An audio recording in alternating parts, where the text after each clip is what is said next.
Hey everybody, welcome to the Quality of Life Prescription. I'm Dr. Neela Sandel. I'm joined by Drs. Dan Horzempa and Shannon Bybee Driscoll.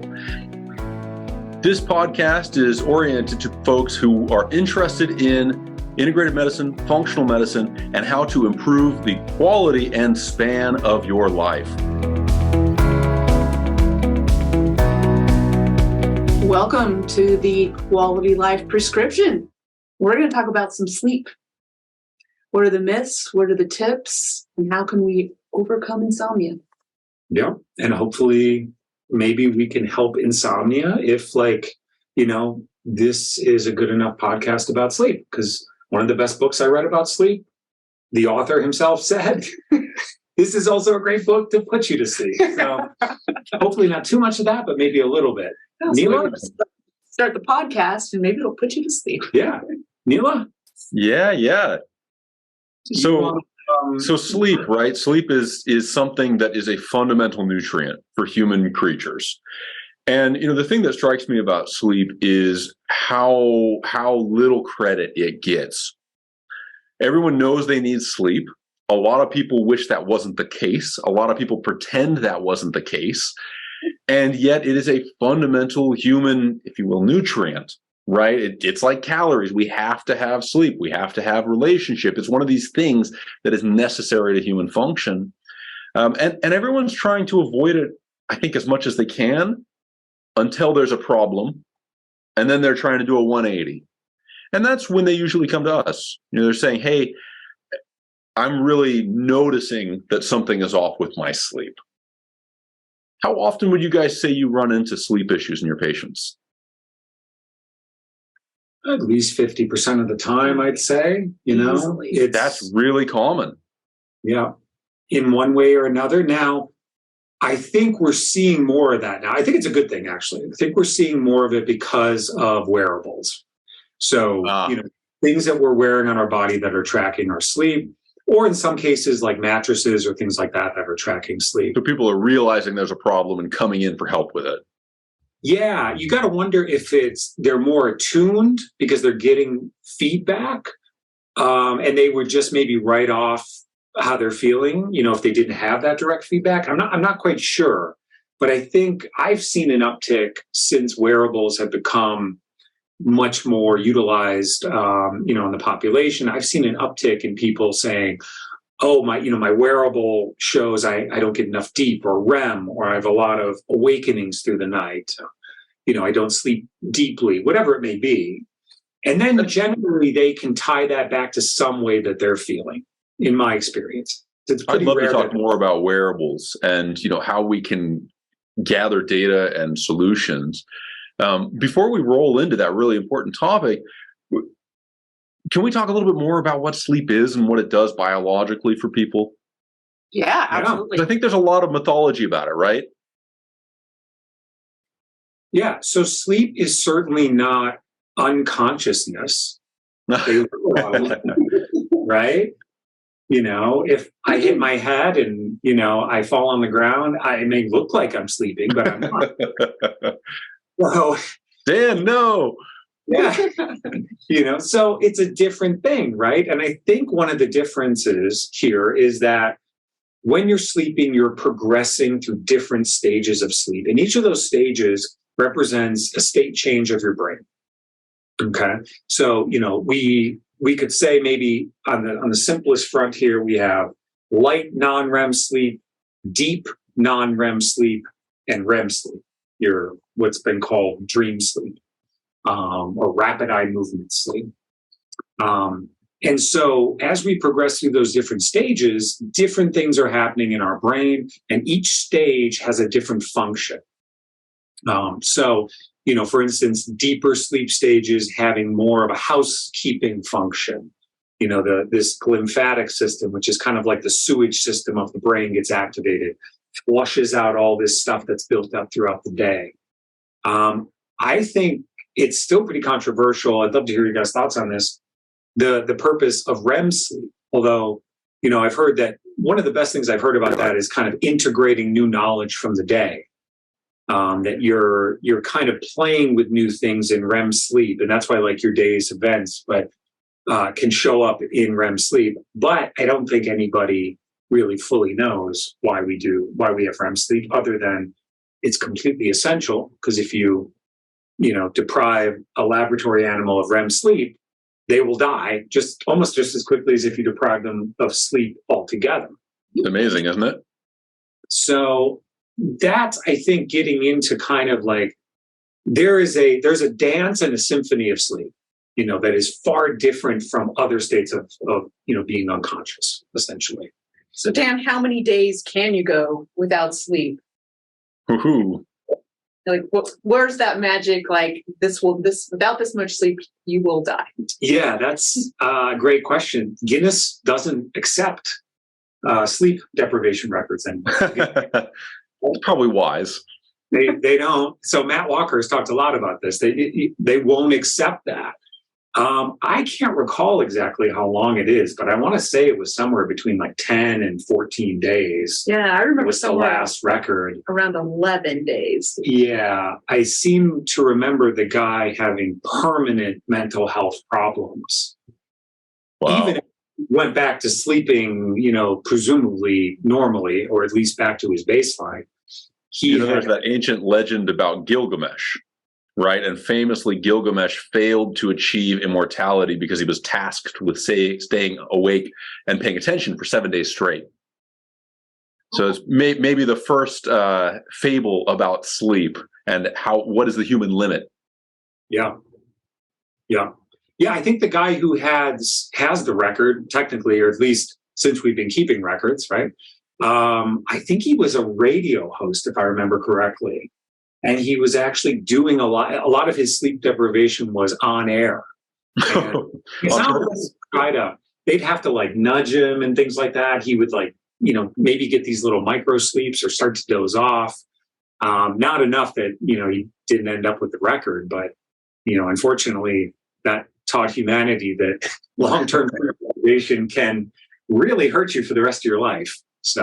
And how about short-term sleep deprivation, right? Because there's a lot of people who want to be productive in their lives. They want to get a lot of things done.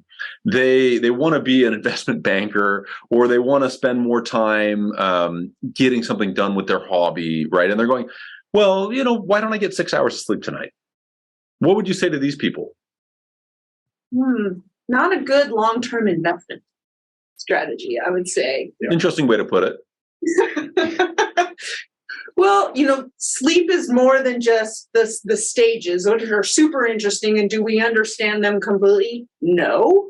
I wish we did. Or I think there'd be a lot of information that could be elucidated from that. But we do know that what happens during sleep can't be replicated any time else during your day.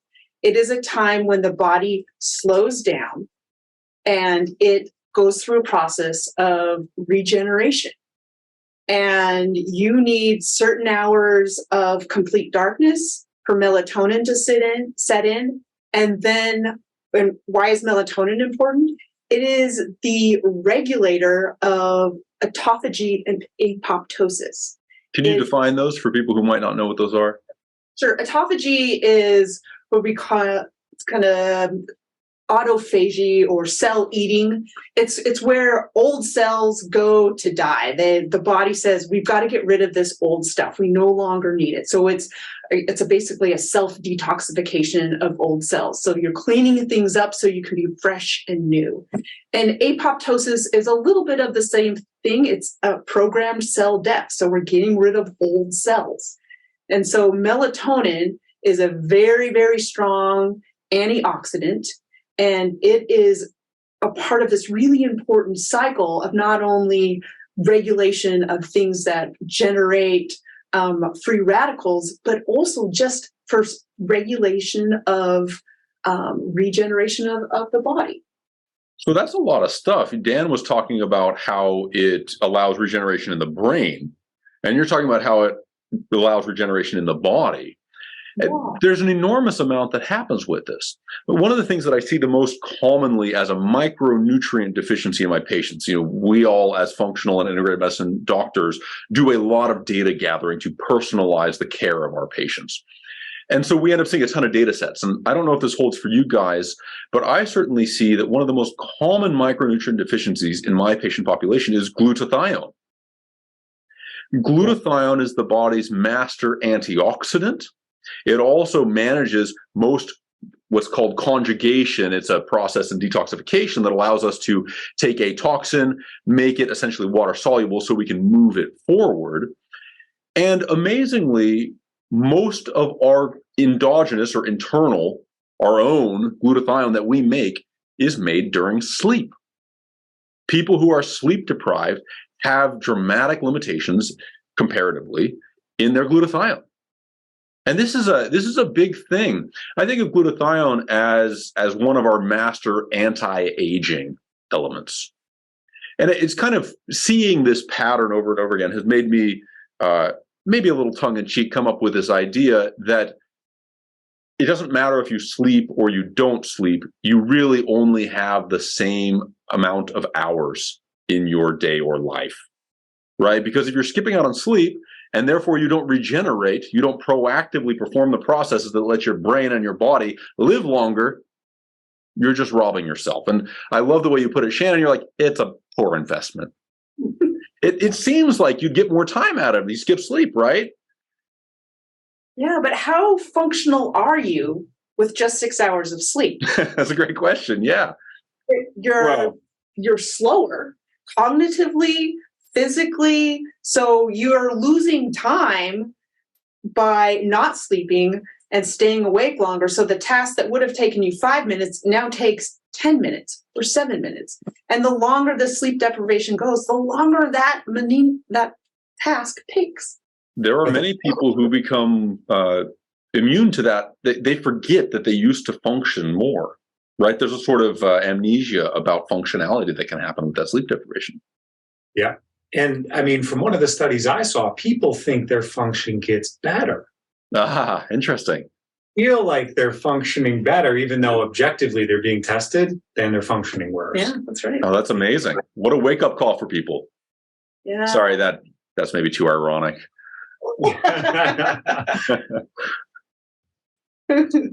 So when we talk about sleep, what are your guys' thoughts on amount, quality? Like, what are we're talking with patients, what are we asking them? You know, maybe we can address the wearables separately, but what are we asking them about their sleep? What are we asking them about their perception of their sleep?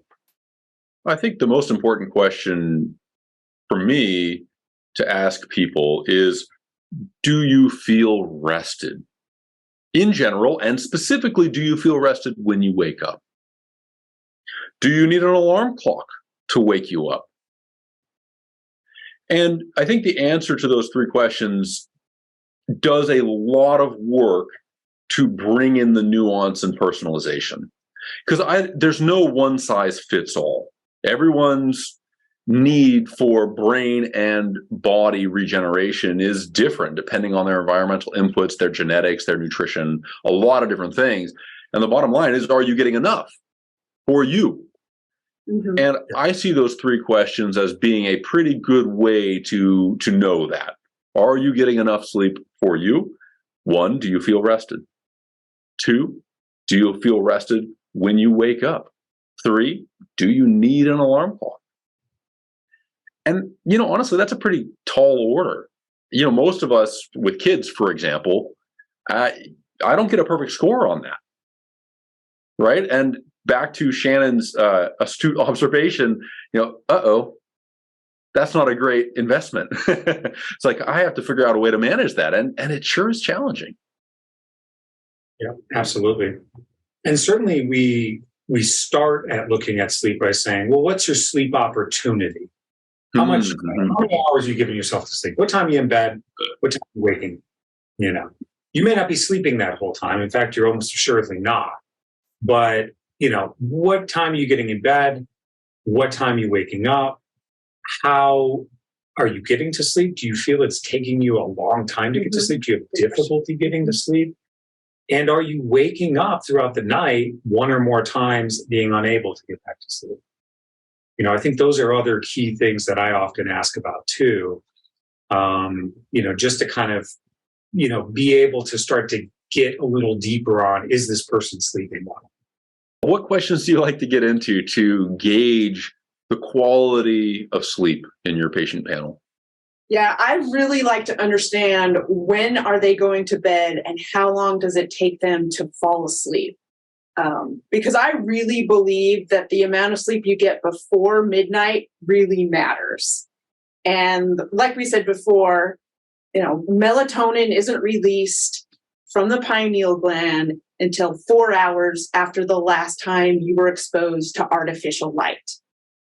So if you're going to bed, let's say you're falling asleep at 11 p.m., your melatonin isn't being released until 2 a.m. So all the metabolic processes that are reliant on melatonin don't happen until 2 a.m. And sometimes the pivotal window for some of those metabolic processes, actually their window is between 12 and 2 a.m. So if you're going to bed too late, you're missing out on a lot of important metabolic processes. Can you talk a little bit more about that?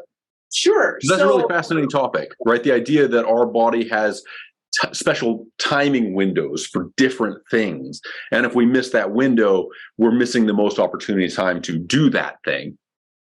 We are creatures of this earth, and we are bound by the circadian rhythms of this planet. And the light cycles should be very important to the way that we kind of rule our lives. And so, if you're going to bed at 11 a.m. and melatonin isn't released until 2 a.m., you're actually missing the window of the leptin sensitivity between 12 a.m. and 2 a.m. That's its optimal window for release. And why is that important? Well, leptin is our energetic accountant. It's the way the body understands how much energy it has and how it can be spent.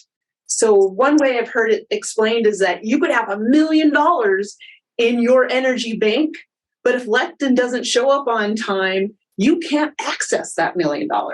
And so your bank is basically bankrupt. And so what happens the next day or during sleep deprivation? You're eating and eating and eating because your body thinks you're starving because it can't access your energetic account. That's a big deal for people who are trying to achieve weight loss, for instance.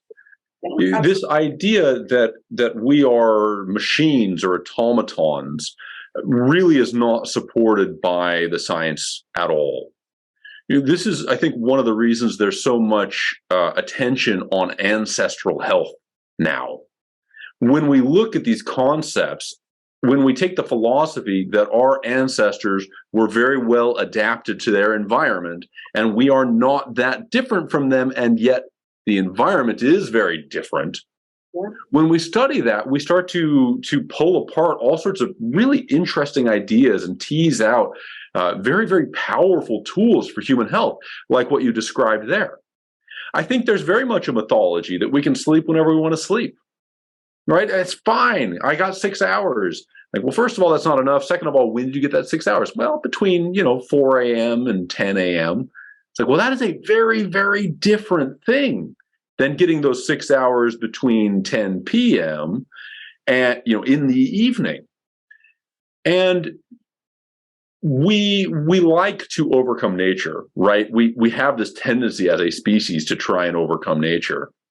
And it may be perhaps in the future, there is some capacity for us to move beyond our circadian rhythm.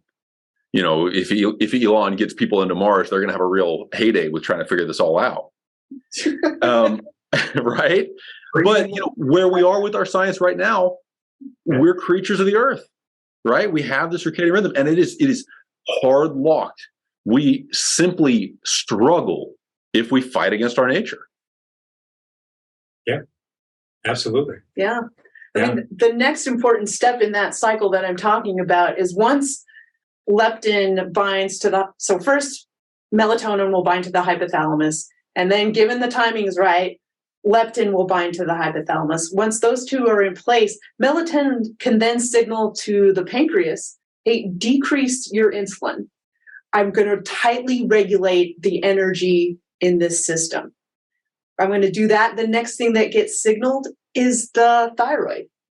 So interesting enough, in this area of sleep deprivation, we have an epidemic of thyroid disease, likely because we're not getting enough sleep. So that's fascinating. Yeah, the melatonin signals the thyroid to upregulate, to wake up, activate. I have all these metabolic processes that now need to be taken care of. One of which may explain why we have thyroid disease and autoimmune disease, is the immune system. The immune system then should be turned on to say, hey, you're first in line. You're going to start the autophagy that we talked about. It has to regulate itself. And then from there, the immune system can go out to the rest of the body and take care of all the other autophagy. Yeah. And I'm sure as you explain this to patients, I'm sure the question comes up, can I just take melatonin? Because it's one of the most common over-the-counter supplements, right? I mean, you can get it any drugstore, grocery store. So what do you can get mega doses? Mega doses. There are mega doses, there are micro doses. It's interesting. I think the melatonin's potential as a therapeutic and as a medication has great benefit, but I think we're also operating in an area we don't fully understand. And in terms of, can I get all those same benefits if I just take melatonin? I don't think so, unfortunately. I think because of the very specific timing that the body has regulated here, that taking oral melatonin you're not going to get the same benefits. Yeah. And do you think about it as something that is beneficial, or do you think about it as something that's potentially troublesome for patients? Yes and yes. I think it depends on the time of life, too. I think potentially in older patients who are maybe they're not making as much melatonin, maybe supplementing with melatonin is a really helpful thing for them. But if we look at, say, supplementing in the pediatric realm, I could see potential dangers there because children produce melatonin around the clock. Yeah. Okay. And if we're giving them melatonin, we are interfering with that process. And a lot of what melatonin is doing is basically, in before children go through puberty, it's putting the brakes on that whole process. So if we're throwing off the melatonin system, you could easily make a case that we could disrupt the normal progression of children into adolescence as they pass through puberty, by disrupting this really complex system of melatonin production, which is very different in them than it is in adults who are, as you said, only producing it a certain time of night, total darkness, under these certain set of circumstances, when you've been able to, get in bed at the right time, your environment is right, then you produce melatonin. In kids, it's a little different. So I think I would caution using it in children, certainly for the long term. Yeah. That's important. Melatonin as a therapeutic in the higher doses that we're seeing in some of the cancer studies and some immunomodulation studies is fascinating. When we see it used alongside chemotherapy or radiation, or even by itself in a cancer situation, it can greatly benefit those other therapeutics. So that's really great for in a situation where chemotherapy and radiation are going to do a whole lot of damage, and here you've got melatonin that's a lot more gentle. It modulates the immune system, kind of wakes it up and reactivates it and tells it, hey, these are not the cells we want here. These are not. And what are you telling those patients about sleep? What am I telling those patients about sleep? Like the cancer patients? Yeah. I'm telling them they need to sleep as much as possible. Chemotherapy is such a drain on the system, right? Yeah.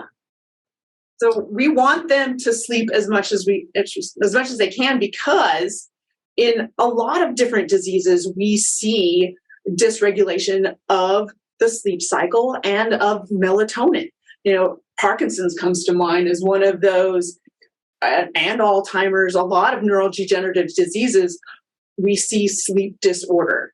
And it's likely because that pineal gland is not functioning like it's supposed to. Those patients are not getting the melatonin release like they've had in the past. And perhaps supplementing at that type of a certain stage, it could be really beneficial for them to get back to a more regular sleep cycle, giving them back a nutrient that they're just no longer making adequately. Yeah, That's fascinating, guys. Is attuned to this on some level, because you do see, high dose melatonin used for, say, night terrors or certain sleep parasomnias, and so mainstream medicine is somewhat aware of this. I don't think it's becoming conventional, unfortunately, to utilize melatonin, in an integrative fashion with chemotherapy. And hopefully one day that will be the case, and we'll have more science to know how to do that. But I think that the melatonin piece is so critical. And I think it's nice too, because at least in our clinical practices, there are tests to measure. And we can measure. Now, if somebody's supplementing, obviously that's not going to be an accurate test, but we can at least get a sense on certain tests, certain hormone tests, of what someone's melatonin level is. And maybe do we need to replace it? And if we do, I think the data is much more stronger for these micro doses, 0.3 to 0.5 milligrams. Yeah. Rather than, and it can be hard to even find doses that low at the store, right? They're usually, 5 milligrams, and that's more than 10 times that dose. Yeah, absolutely. So for melatonin, there is certainly a lot of potential for melatonin as a therapeutic. But to get back to your guys' earlier point, it is very hard to mimic natural human function, right? All of these hormones have a natural ebb and flow to them. They're incredibly responsive. You as an individual produce these in different times and ways and volumes depending on your environment. And so oftentimes the supplementation of a hormone like melatonin is kind of trying to break a pebble with a sledgehammer, right? What's the collateral damage to this? And ultimately, we make our own melatonin when we sleep. And we do it in the best possible fashion. And as you were saying, Shannon, especially so if we're getting to sleep early enough to have our circadian rhythms sync up. That's the optimal state. And if people want to tinker with melatonin, certainly I'd recommend they do it with a trained professional. Agreed. And I think this kind of segues nicely into what are those, certainly the term sleep hygiene is used, which I don't think any of us like. It's a very sterile clinical word, right? Sleep hygiene. It doesn't have anything to do really with hygiene. It's confusing for patients. I tell patients, these are the things you do to set yourself up for good sleep, and so there's definitely a course, grouping of these behaviors, and, executing most of these behaviors every day is going to be pretty critical for patients to get the best quality sleep. And we can kind of go through each of these, but I'm curious for both of you, what are your say top three of those? What are the first three things out of your mouth when you're talking to a patient when it comes to these behaviors and what they can do to improve sleep? Well, I always like a cool, dark bedroom environment. Yes. Yeah. Great point. I get into blue light a lot. I think that is something that people are almost all exposed to more than they should. And, it's a variety of electromagnetic radiation. And it is a powerful force. Our eyes are directly connected to our brain.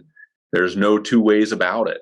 And if we're getting that blue light after the sun has gone down, it sends a very conflicted signal to our brain through our eyes.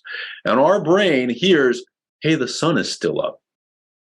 Blue light, unfortunately, is used in basically all screens. So any phone, any computer, any TV, if these things are on after the sun goes down, your body is getting mixed signals. And nothing is as annoying to our biology as mixed signals. What does it do with this? Am I asleep? Am I awake? Like you said, Shannon, should I start the wind up to producing melatonin, or no, the sun's still up? Yes. I oftentimes like patients to play with blue light blocking glasses.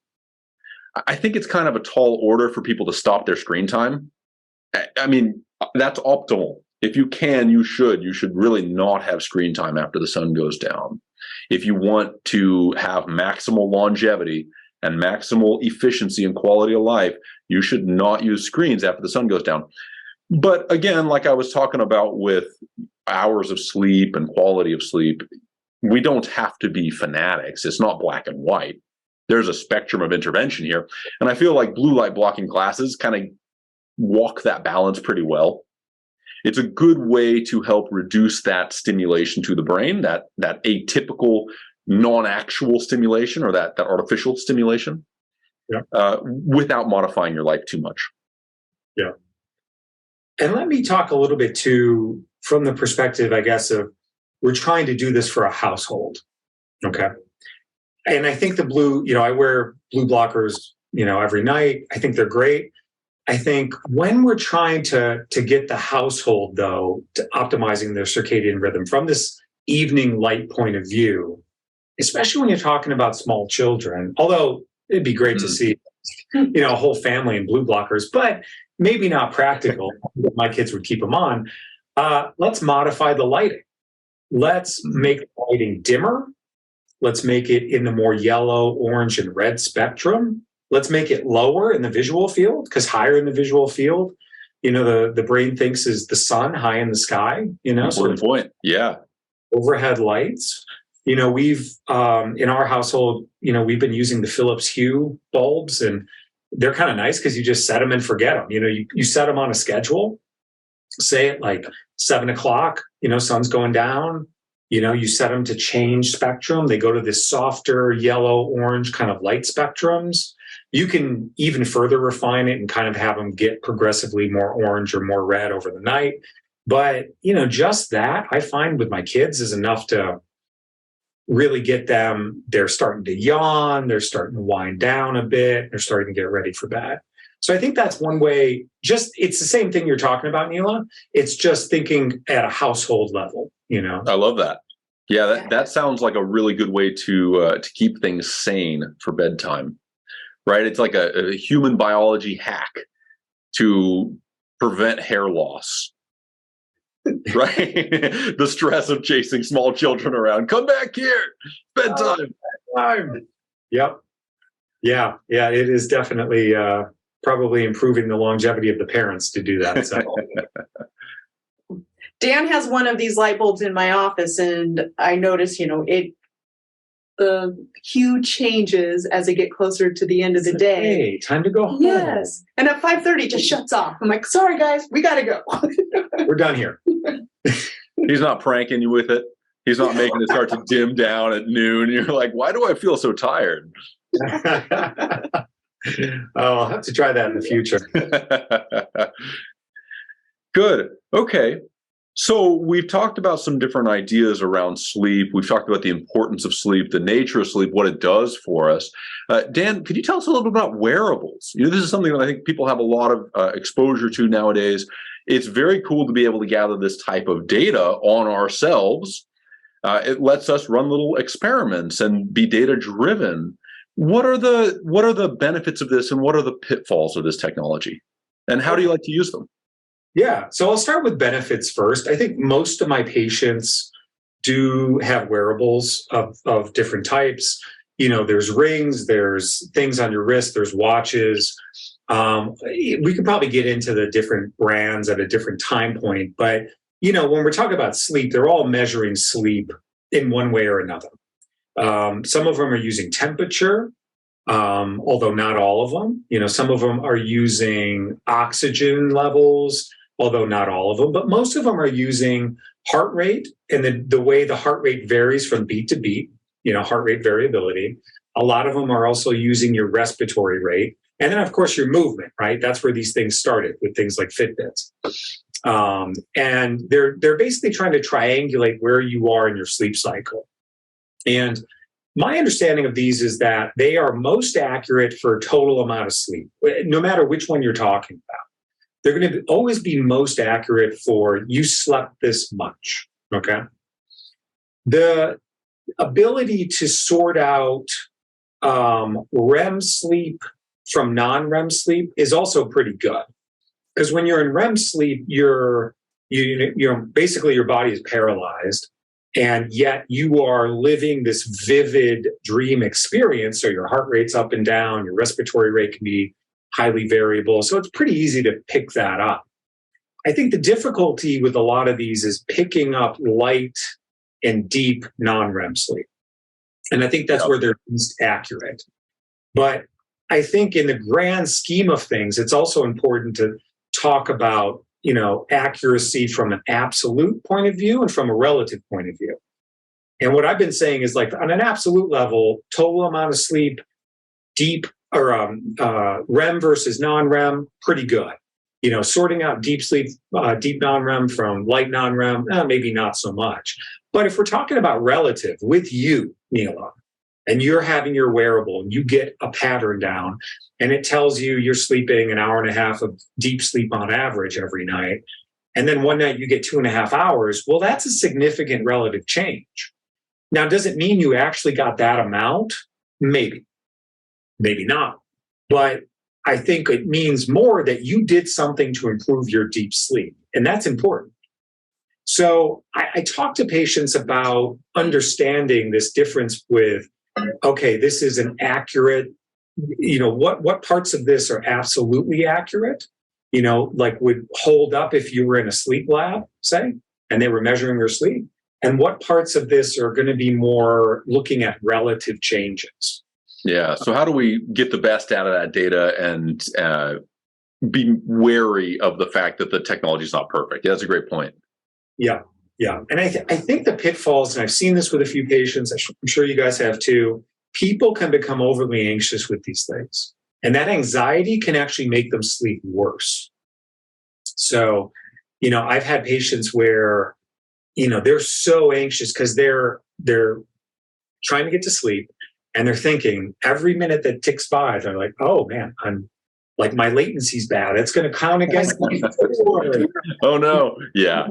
Scots they just continue the longer the person stays awake. And so it's maybe not that those people don't need to keep wearables out altogether, but for someone like that, I may have them just throw the ring on, the watch on, the strap on, maybe once a week, maybe once a month.